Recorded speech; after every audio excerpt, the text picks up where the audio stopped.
Dieu existe-t-il? Comment le connaître? Quelle est ma place dans ce monde? Comment aimer et être aimé?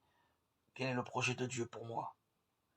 Les jeunes se posent ces questions de manière plus forte encore que leurs aînés, surtout lorsqu'entre 18 ans et 30 ans il se situe un embranchement de leur vie.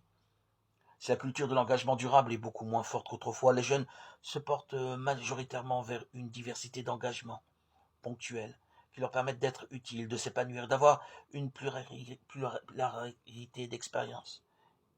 D'autre part, l'effacement des références sociales, morales et politiques renforce chez beaucoup d'entre eux l'attente de réponses claires à leurs questions existentielles. Dans une société hier traditionnelle, les jeunes ont voulu tuer le père. Aujourd'hui, dans une société sans repères, les jeunes cherchent et ont besoin de pères. La révolution numérique accentue la culture du zapping et il faut en tenir compte. Par exemple, en variant les propositions pastorales tout au long de l'année, en cherchant à mieux capter l'attention des jeunes par des enseignements courts ou des formats de rencontres souvent renouvelés, en utilisant les outils numériques lorsque c'est nécessaire.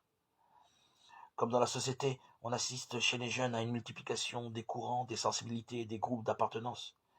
S'il est bon d'avoir à leur endroit des propositions variées, il faut d'autant plus travailler à l'unité.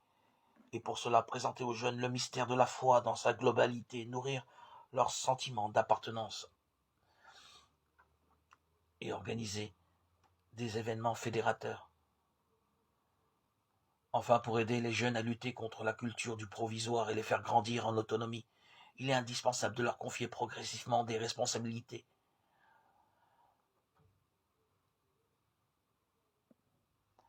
Car les jeunes ne sont pas l'avenir, mais le présent du peuple de Dieu.